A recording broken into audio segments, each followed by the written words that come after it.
All right, and welcome to episode 8 of the Filmcast. I, of course, am Aiden Lorenzo, and this week it's gonna be short, but also pretty notable because today we are reviewing the latest the latest film from Marvel, and that is Black Panther: Wakanda Forever, the final film of Phase 4 of the Marvel Cinematic Universe. Now, admittedly, I was super, super worried about this film, mainly for two reasons. Obviously, the passing of Chadwick Boseman, very tragic, and in all honesty, put the film in serious jeopardy. And but also, Marvel hasn't been making the best product as of late. Like, yeah, we had some good ones. We had Spider-Man No Way Home was obviously great. Loki on Disney Plus was really good, as was another Disney Plus product, Werewolf by Night. But a lot of what came out of Phase 4 has honestly been a bit of a mixed bag, and some of it ranged from decent to downright disappointing, with only a small few really hitting it out of the park. And much to my surprise, Black Panther: Wakanda Forever ended up being a really great addition to the Marvel Cinematic Universe. The film did a really great job at paying tribute to the late and the great Chadwick Boseman, as he as of course his character was written out of the MCU to as of course his character was written out of the MCU. However, they ended up passing the mantle of Black Panther onto his sister Shuri, played by Letitia Wright, and her and she gives an absolutely great performance in this film, as does Angela Bassett, who plays the shit, I forgot. But Angela Bassett does do a great job with what she's given, or as does Winston Duke and Denai Guerrera. And actually, fun fact, Denai Guerrera is best known as Michonne from The Walking Dead. For any of my Walking Dead fans out there who actually know who she is. Anyways, probably one of the best characters of the film is Namor, played by Spanish actor Tenoch Huerta. And I gotta say, he made Namor look like an absolute badass. And I truly do hope that he gets more mainstream American roles just because of this film. Add on to that, Adding on to my praise for the film, it's obviously very well directed.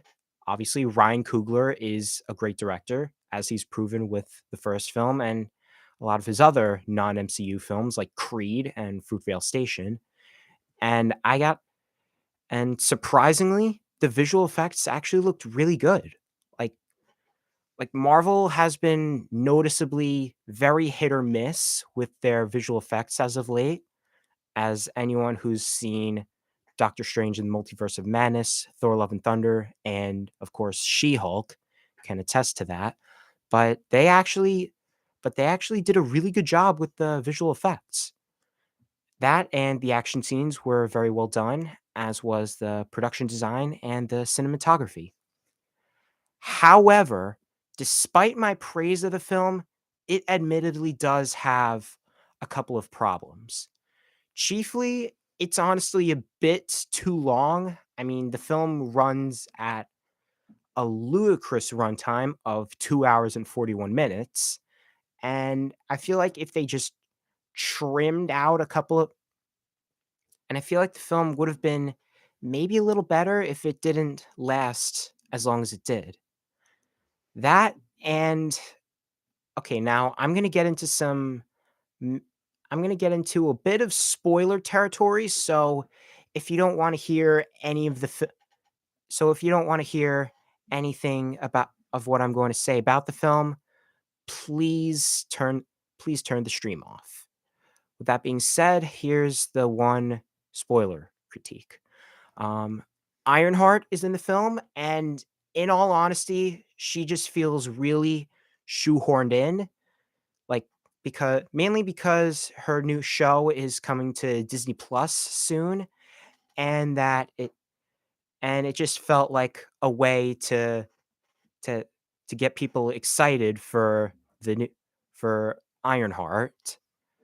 That and Val, played by Julia Louis-Dreyfus, also felt super shoehorned in, mainly to get people excited over the upcoming Thunderbolts film set to hit theaters in 2024.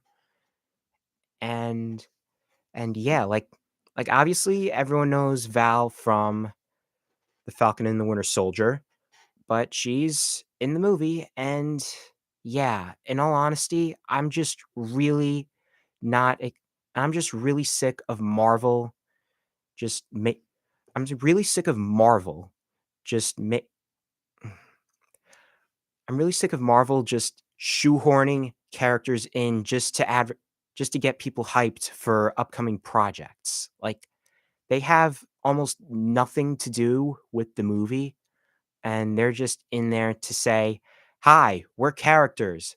Come see us in our upcoming projects."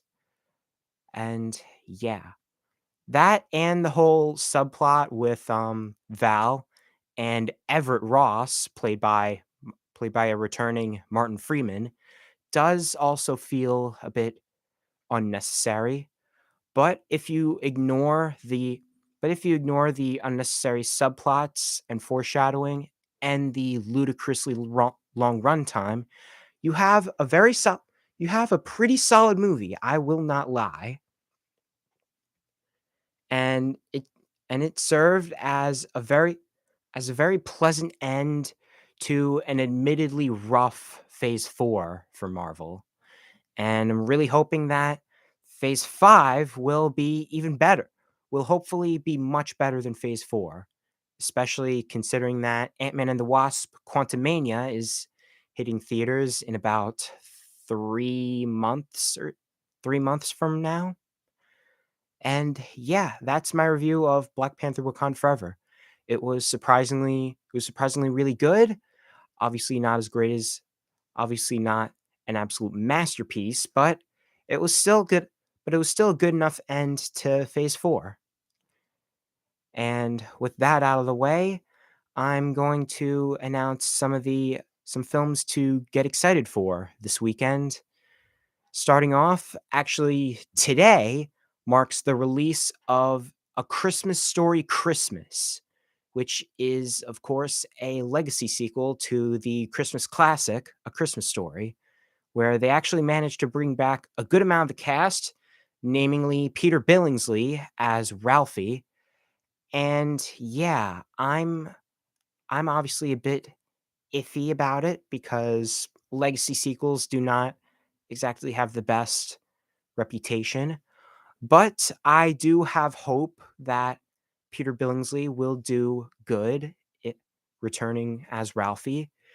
And yeah, you can check out A Christmas Story Christmas on HBO Max right now. And this weekend also marks another Christmas movie coming out, and that film is the Christmas Carol musical, the musical adaptation of A Christmas Carol called Spirited, directed by Sean Anders, who previously directed Daddy's Home, and starring Will Ferrell as the ghost of Christmas Present, who tries to help the Scrooge of the film, Clint, played by Ryan Reynolds. And let me just say right now, similar to A Christmas Story Christmas, I am very mixed on how this film will turn out because, like I've stated in the previous 2 episodes, Will Ferrell hasn't truly made a great film since The Other Guys, and that film was released back in 2010. And Ryan Reynolds' shtick has honestly starting to get pretty stale, as anyone who's seen Red Notice or The Hitman's Wife's Bodyguard can attest to. But yeah, overall, I am intrigued over the prospect of a musical adaptation of A Christmas Carol, and I'm really hoping that this film is, of course, good. You can check this film out tomorrow, Friday, November 18th, on Apple TV Plus, if you guys have a subscription to that. And now moving on to the sole notable theatrical release for the weekend, and that film is the Menu, a black comedy horror film distributed by Fox Searchlight Pictures, or Searchlight Pictures, as the overlords at Disney want us to call it.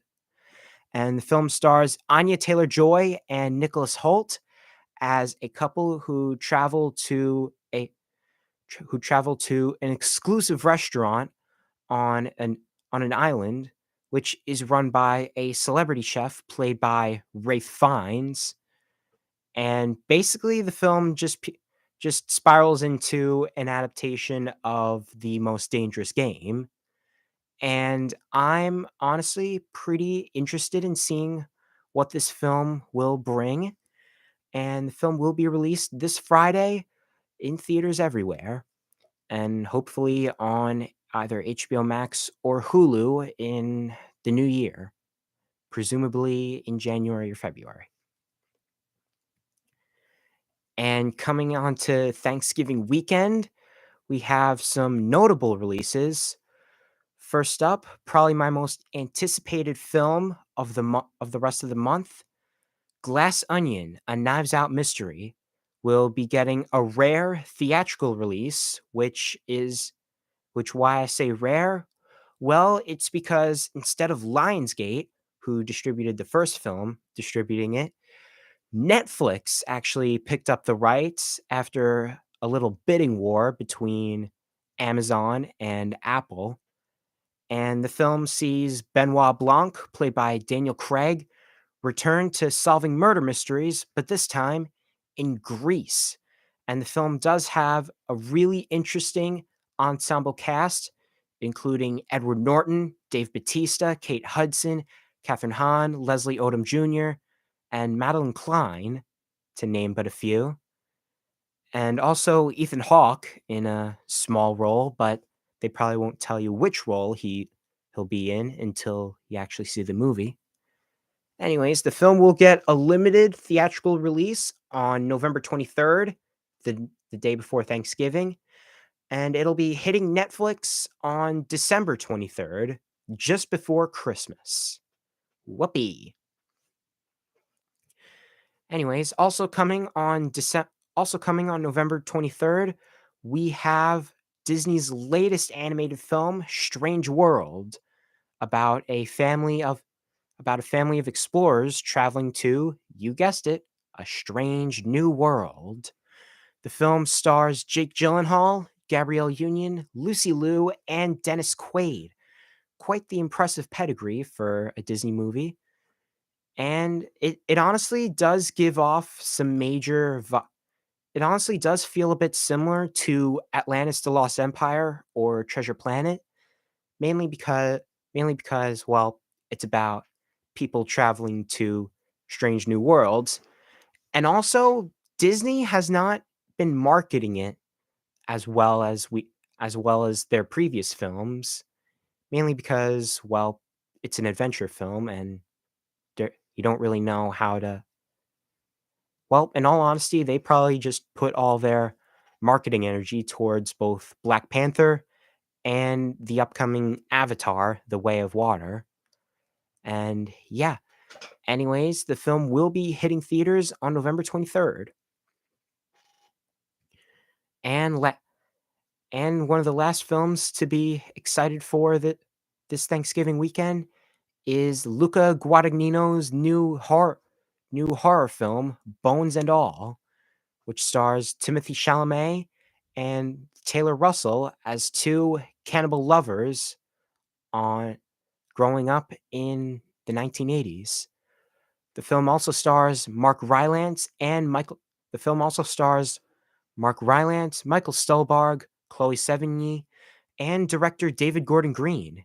Yeah, I know. I'm as I'm as shocked as you are. Anyways, the film will be distributed by MGM and bleh, bleh, no, never mind.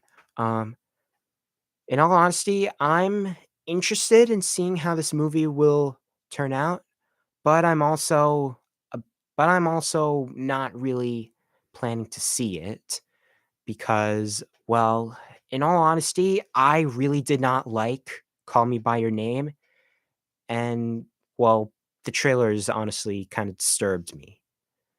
But still, for any of you horror fans or Timothy Chalamet fans, the film will be distributed by Metro Goldwyn Mayer or MGM, and it'll be released on November 23rd with a streaming release on Prime Video, probably coming in like a couple of months or so.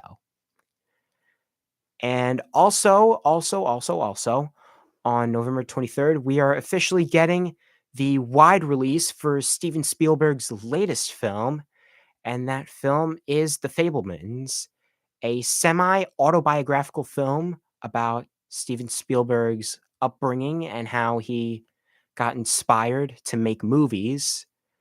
And film stars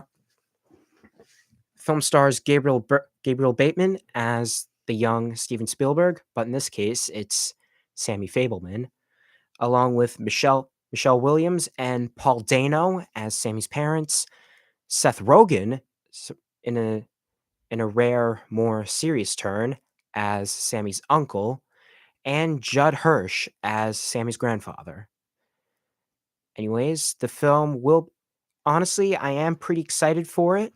I obviously Steven Spielberg is one of the goats of film, and this movie has positive reviews positive reviews coming left, right, and center.